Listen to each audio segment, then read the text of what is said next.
sejahtera buat kita semua. Perkenalkan, nama saya Julieta Namati Huta Barat. Saya mahasiswi dari IAKN Tarutung, Prodi Pendidikan Agama Kristen. Saya semester 6. Tujuan saya membuat video ini untuk menyelesaikan tugas mata kuliah saya, yaitu mata kuliah Teologi Alkitab, dosen pengampu Bapak Dr. Baginda Sitompul, MPDK. Baik, materi yang akan saya sampaikan di video kali ini yaitu tentang hubungan teologi Alkitab dengan teologi homiletika. Di sini kita harus ketahui apa pengertian dari teologi Alkitab dengan teologi homiletika. Teologi Alkitab adalah teologi yang disusun dari Alkitab itu sendiri ataupun pelajaran tentang doktrin-doktrin melalui Alkitab. Sedangkan teologi homiletika adalah seni ataupun teknik dalam menyampaikan firman Tuhan. Karena sifatnya tentang firman Tuhan, maka berhubungan erat dengan Alkitab. Yang dimana teologi Alkitab itu menggali firman Tuhan, sedangkan homiletika itu menyampaikan firman Tuhan. Dalam menyampaikan firman Tuhan, butuh homiletika melalui Alkitab. Jadi kedua teologi ini sangat berhubungan erat. Sini saya akan menjelaskan juga tentang ada beberapa jenis homiletika ataupun khotbah, yaitu yang pertama khotbah ekspositori, dan yang kedua khotbah tekstual, dan yang ketiga khotbah biografi, yang keempat khotbah evangelikal, dan yang kelima khotbah topikal. Di sini saya akan menjelaskan yang pertama tentang khotbah ekspositori, yang dimana khotbah yang menguraikan ayat-ayat tertentu dalam Alkitab secara rinci, dan yang kedua yaitu khotbah tekstual, yang dimana khotbah tekstual adalah khotbah yang memberitakan ayat-ayat dari Alkitab, namun ajarannya yang disampaikan tidak selalu runtut sesuai dengan urutan ayat-ayat. Dan yang ketiga yaitu khotbah biografi.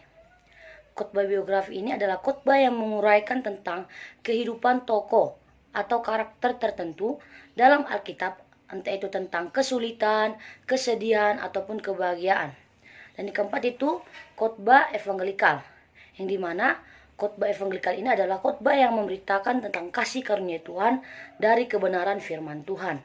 Dan yang kelima yaitu khotbah topikal, yang dimana khotbah topikal ini adalah khotbah mengenai topik tertentu yang memiliki relevansi dengan bagian tertentu dari Alkitab. Dan yang terakhir yaitu khotbah tematis, yang dimana khotbah tematis ini adalah khotbah yang diuraikan dengan fokus pada tema tertentu dan menghubungkan ayat-ayat Alkitab. Ilustrasi yang dibuat berdasarkan pengalaman pribadi. Ada 6 jenis-jenis homiletika. Dan materi selanjutnya yaitu ada 2 elemen teologi homiletika, yaitu yang pertama sebagai pengkhotbah dan yang kedua sebagai pendengar. Saya akan menjelaskan elemen yang pertama, yaitu sebagai pengkhotbah. Sebagai pengkhotbah harus memiliki hubungan erat dengan Tuhan, yang dimana seorang yang menyampaikan firman Tuhan sebagai pengkhotbah harus memiliki hubungan dengan Tuhan. Yang dimaksud di sini, si pengkhotbah harus lebih mengenal siapa itu Tuhan. Sebelum dia menyampaikan isi firman Tuhan, seorang pengkhotbah harus lebih mengetahui siapa itu Tuhan. Dia harus lebih mengenal Tuhan itu adalah pengikut Yesus Kristus. Seperti itu. Dan yang kedua yaitu keyakinan akan Alkitab. Seorang pengkhotbah harus yakin dengan firman Tuhan. Karena kalau seorang pengkhotbah tidak yakin dengan firman Tuhan, semuanya itu hanya omong kosong. Kita bisa melihat dari Alkitab 2 Timotius 3 ayat 16. Kita bisa membukanya teman-teman. 2 Timotius 3 ayat 16. Saya akan bacakannya. Beginilah firman Tuhan. Segala tulisan yang diilhamkan Allah tentang bermanfaat untuk mengajar, untuk menyatakan kesalahan, untuk memperbaiki kelakuan, dan untuk mendidik orang dalam kebenaran. Jadi ayat ini sudah jelas dikatakan bahwa seorang pengkhotbah harus yakin akan firman Tuhan. Jangan asal menyampaikan saja tetapi seorang pengkhotbah tidak yakin tentang firman Tuhan. Jadi di sini sudah dijelaskan segala tulisan yang diilhamkan Allah memang bermanfaat untuk mengajar. Seorang pengkhotbah itu adalah untuk mengajar hamba-hamba Tuhan untuk melalui kejalanan firman Tuhan dan untuk menyatakan kesalahan, untuk memperbaiki kelakuan, dan untuk mendidik orang dalam kebenaran firman Tuhan. Seperti itu. Seorang pengkhotbah harus yakin dulu tentang tentang keyakinan Alkitab. Dan yang ketiga yaitu berkehidupan yang baik. Si pengkhotbah harus bisa memiliki hal-hal yang baik. Jangan cuma bisa menyampaikan, tapi tidak bisa melakukan hal-hal yang baik. Seorang pengkhotbah itu bisa kita sebut di dalam gereja kita itu seorang pendeta ataupun sintua gitu ya. Seorang pengkhotbah tersebut harus memiliki kehidupan yang baik. Kita bisa lihat juga di Alkitab kita di Galatia 5 ayat 22 sampai 23. Galatia 5 ayat 22 sampai 23, beginilah firman Tuhan.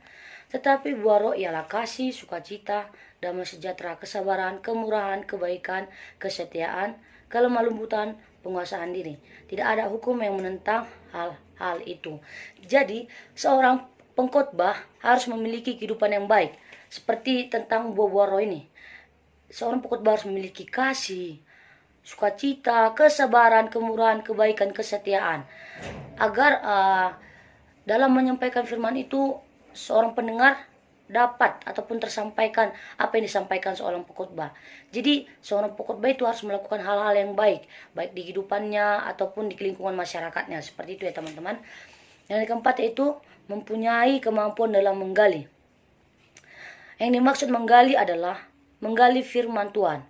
Si pengkhotbah harus bisa menggali firman Tuhan dari buku-buku pendukung lainnya supaya firman Tuhan itu bisa tersampaikan dengan jelas. Memang sih kita ketahui bahwa Alkitab ini sudah benar banget. Ini adalah firman Tuhan. Ini adalah pedoman orang Kristen dalam melakukan kehidupannya sehari-hari. Tapi seorang pengkhotbah itu harus mencari ataupun mengambil buku-buku pendukung lainnya agar apa yang akan kita sampaikan tentang firman Tuhan itu semua tersampaikan dengan benar. Memang dalam menyampaikan firman Tuhan itu tentang kebenaran Tuhan, Alkitab ini adalah buku yang pertama ataupun pedoman kita. Tapi tidak salah kita dalam menyampaikan firman Tuhan, kita mencari buku-buku pendukung lainnya agar dalam menyampaikan firman Tuhan itu kita bisa menyampaikan dengan baik, dengan benar, dan dengan jelas. Dan seperti itu ya teman-teman. Dan kelima itu kemampuan untuk menyampaikan. Si pengkhotbah harus memiliki kemampuan untuk menyampaikan firman Tuhan. Si pengkhotbah jangan hanya menonton dalam menyampaikan firman Tuhan. Si pengkhotbah harus mampu menarik perhatian orang lain agar apa yang kita sampaikan dapat diterima. Nah, dan yang terakhir ini yaitu kemampuan untuk menyampaikan. Banyak ya kita temui di daerah saya ataupun di daerah kita sekarang itu di Silang kita dalam menyampaikan firman Tuhan ini adalah beberapa yang tidak jelas ataupun yang tidak benar menurut saya, karena mungkin dia tidak memahami terlebih dahulu apa saja tentang firman Tuhan ini. Dia hanya menyampaikan asal-asalan. Jadi kita sebagai pendengar itu tidak menerima apa yang telah disampaikannya. Jadi kita harus memiliki kemampuan untuk menyampaikan isi firman Tuhan ini. Sebentar aja kita melakukan khotbah ataupun firman Tuhan, menyampaikan isi firman Tuhan, asal nikmat ataupun apa yang kita sampaikan tersampaikan kepada orang yang mendengarkannya, itu akan lebih baik daripada kita berkhotbah panjang kali lebar kali luas seperti itu kan, maulah 1 jam 3 jam, tapi kita sebagai pendengarnya orang lain itu tidak menerima, jadi semua itu mengantuk, ada yang main HP seperti itu kan, jadi isi firman Tuhan ini tidak tersampaikan. Jadi kita sebagai pengkhotbah itu harus memiliki kemampuan untuk menyampaikan, harus mampu menarik perhatian orang lain. Misalnya dalam berkhotbah itu kita jangan monoton sekali dalam menyampaikannya. Kita bisa juga misalnya firman Tuhan itu tentang berkat. Kita bisa menyanyikan apa lagu-lagu pujian tentang berkat itu. Berkat Tuhan mari hitunglah. Seperti itu agar semua pendengarnya tidak mengantuk. Seperti itu ya teman-teman.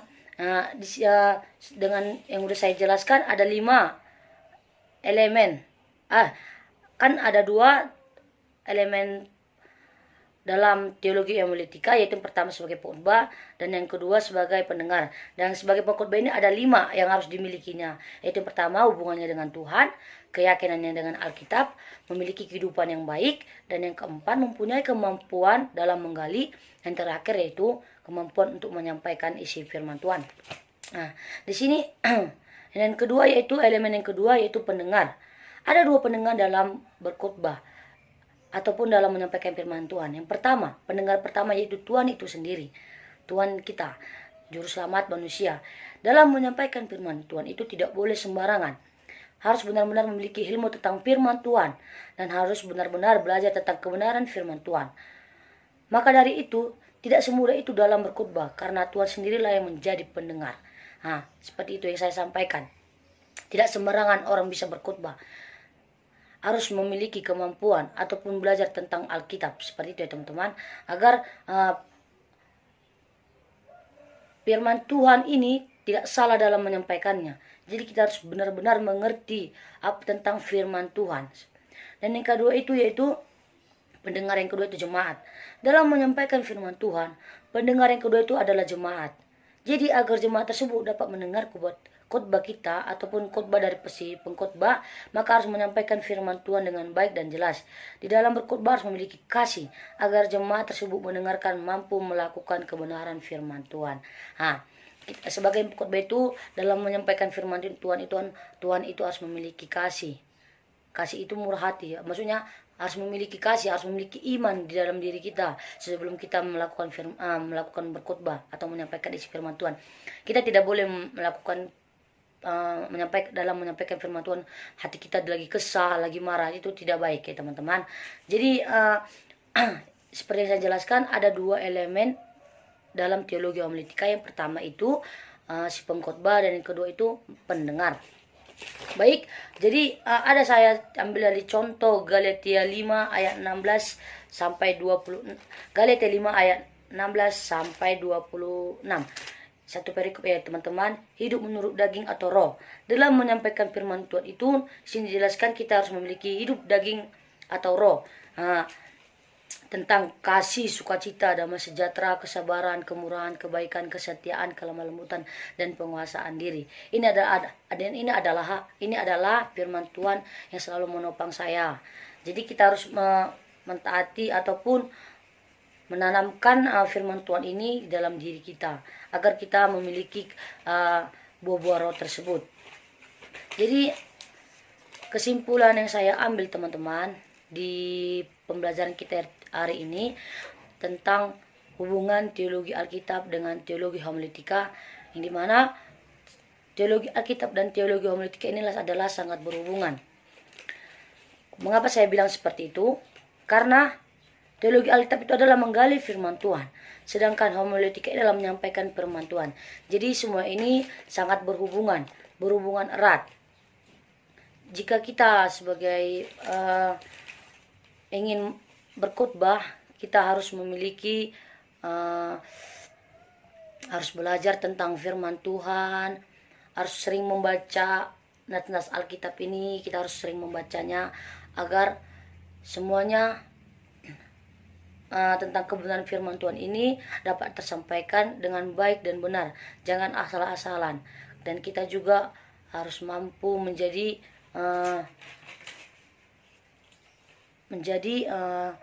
si pendengar yang baik.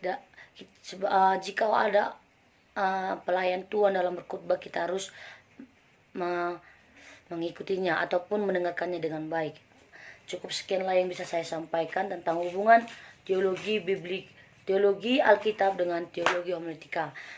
Kedua teologi ini sangat berhubungan erat, karena teologi Alkitab ini saya ulangi lagi, teologi Alkitab ini adalah menggali firman Tuhan, sedangkan teologi homiletika adalah yang menyampaikan isi firman Tuhan. Cukup sekian yang bisa saya sampaikan. Kurang lebihnya saya mohon maaf. Saya ucapkan terima kasih. Di sini kita sama-sama belajar. Jadi jikalau ada kesalahan dalam saya menyampaikan materi saya mohon maaf. Saya ucapkan terima kasih. Tuhan Yesus memberkati. Shalom.